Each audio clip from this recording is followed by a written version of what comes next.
Hi, everyone. Welcome to Compassion in Action. Today, we are thrilled to have New York-based activist Donny Moss with us. In 2008, Donny created a landmark to me video that revealed the true tragedy behind the carriage horse trade. And in 2015, I believe, he led an effort to save 66 chimps, which had been abandoned on some islands in Liberia, which in 2017 resulted in a $6 million award for the company that abandoned them to take care of them for the rest of their lives. He's one of my heroes, and we're just so glad to have you here today, Donny. Thank you for the invitation, and thanks to Victoria also for inviting me. So nice to be here. Yeah, well, we're glad you're here.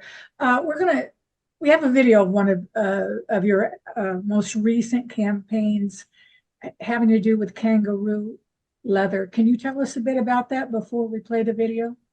Yeah, sure. So, a secret of the sportswear industry is that many soccer cleats are made with the skin of kangaroos. And each night, when no one's looking, commercial hunters travel into the outback and gun down, it used to be millions of kangaroos a year, including lactating mothers and their joeys, to steal their skin to sell to companies like Nike, Puma, Adidas, New Balance, and others that you haven't heard of probably, so that they could use their skin to make soccer cleats. And so a couple of years ago, an organization called the Center for a Humane Economy and a national advocacy group based in DC launched the Kangaroos Are Not Shoes campaign and asked me if I would volunteer to work on the campaign from New York, where we have a lot of the stores, big flagship stores of the companies that are selling kangaroo skin. And so in 2000, we obviously don't believe that anybody's skin should be used to make shoes. This particular campaign is being waged to protect wild kangaroos in Australia, who, like all other animals, deserve to live in peace with their families.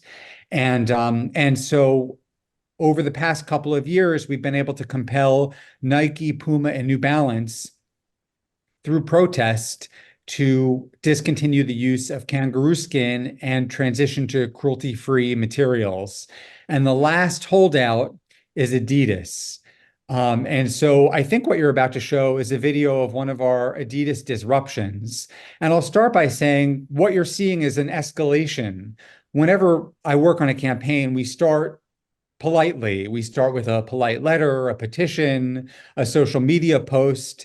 But over time, when that doesn't have an impact, which is more often than not the case, we have to escalate. And so what you're seeing here is an escalation tactic, a disruption inside of an Adidas store.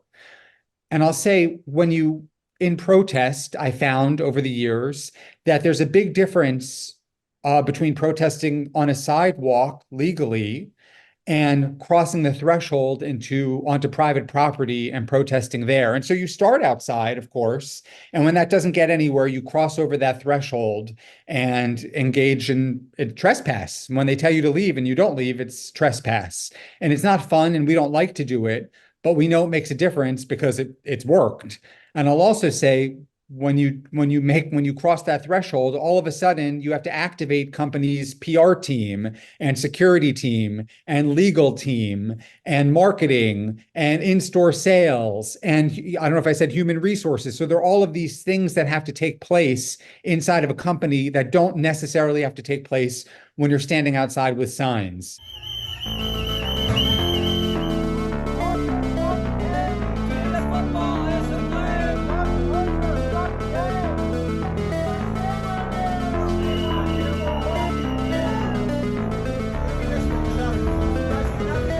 Adidas is slaughtering kangaroos to make soccer shoes. We are demanding that they stop.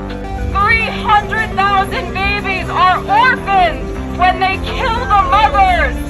Massacres we don't condone. Leave the kangaroos alone! we come from France. We agree with you. I do want Adidas to stop killing kangaroos. Thomas Robb, the chairman of the board of Adidas, knows that these animals are victims of terror. Thomas Robb, shame on you! Shame on you for what you do! Nike, Puma, New Balance has ended it. Wow. So you provoke to the point of reaction. That's what your intent is. Yeah, as I said, these in-store disruptions have been proven to be effective. We could stand outside a store 500 times and not move the needle at all. But once we cross that threshold, we find that then the companies want to engage or figure out how to get rid of us. In the video, I mentioned the name Thomas Robb, who's the chairman of the board of Adidas. He's not employed by Adidas. He's just serves on their board. He's the CEO of a media giant called Bertelsmann, which is a German, media conglomerate that owns BMG and Penguin Random House and other companies you might have heard of. And so it got back to us through Adidas that Thomas Robb really didn't want to be brought into this. And so as soon as that's like giving us our marching orders, as soon as we find out someone doesn't want to be targeted, but who's in a position to make a difference, then we go after that person. So lately we've pivoted and now we're staging our protests in the lobby of the Bertelsmann building in New York City. And so now their security team has been activated and their PR people, and they've got to explain to all the employees in this skyscraper why when they're leaving for the day, there are protesters in their lobby. And why are they protesting kangaroos in the lobby of the Bertelsmann building? And should they call the police? And it at some point, it becomes easier for them to stop selling kangaroo skin than it does to deal with us. So we're not necessarily changing hearts and minds. These are pressure campaigns. Where we're really being activists to help in a discrete issue. Well, no matter how it happens, you are doing a wonderful job of helping animals. This may be a dumb question, but I have to ask, why are they so intent on using kangaroo skin? What is the thing with that? I mean, I always like to say, first of all, it's free, right? They're not paying the kangaroos for their skin. But some athletes will say that it's more durable or more pliable or it's soft or it's malleable. I mean, I've all heard all kinds of adjectives being used, but I can tell you that most of the goals that were scored in the last World Cup were scored with cleats not made out of kangaroo skin. And that if Nike, Puma, and New Balance can make the switch to cruelty-free materials, so can Adidas. And so an exciting development on Thursday, German activists who I spoke to and sort of convinced to join the campaign actually staged a disruption inside Adidas's annual shareholder meeting in Germany. And they marched right up to the front of the room during a presentation about product innovation and disrupted. And the CEO acknowledged, much to our surprise, that he's seen the video footage of kangaroos being gunned down and skinned, and he thinks it's cruel. And that he justifies the use of kangaroo skin by saying it's a byproduct of the killing of kangaroos, which it's not. I mean, if the skins are why they're being killed. And then he said that we might be surprised by how quickly they transition away from kangaroo skin, but they're not going to do it in response to pressure. And of course, that's the only reason they're doing it is in response to pressure. And so now we're doubling down because we know that the pressure is getting to them, and we just want them to make this announcement so that we know that future generations of kangaroos aren't massacred for their skin. I mean, it's so barbaric when you think about it, gunning down families in the dark of night. The babies, the Joeys, are so traumatized by the nightly hunts that instead of playing, they're hiding. And it's just, no one should be treated this way. For shoes? No, it's a self-evident truth. And Donny, thank you so much for taking this action. I know you're working with several other organizations, but for being the public front of it. One thing I would like to mention to people, if they go to your website, theirturn.net. Theirturn.net. Donny's posts are right at the top. They have share tags for all the major social media platforms, so you can help get you people who are attending and watching this can help get the word out there as well.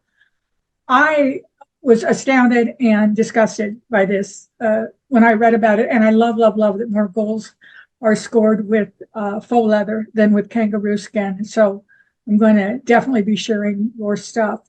We're closing now, but I always like to ask people, especially an activist like yourself, what is the one thing that each of us can do today to be an activist or to make the world a more compassionate place? I mean, I think compassion starts on our plates. So, I mean, I think the most impactful thing that any of us can do is to stop eating and wearing animals, and obviously to not use them for entertainment. I mean, I always like to say that, animals are here with us, not for us. And that, in 2024, with all of the cruelty-free alternatives that are widely available to most of us, and with everything we know about the impact of eating animals on our health, on the planet, and on the animals themselves, there's just really no reason to continue eating animals.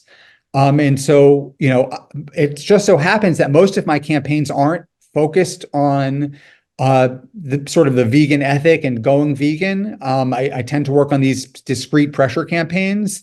But really, I mean, in my heart, the thing that I do in my day-to-day life when I'm not, working on one of these campaigns is to try and move the needle and get people to make the switch and make the connection between, the dogs and cats who we have at home and love and all of the animals who we sit down to eat 3 times a day. Well, I'm right there with you, Donny. And thank you once again. We've run out of time, but thank you so much for being here with us today. Thank you for having me. This was such a treat.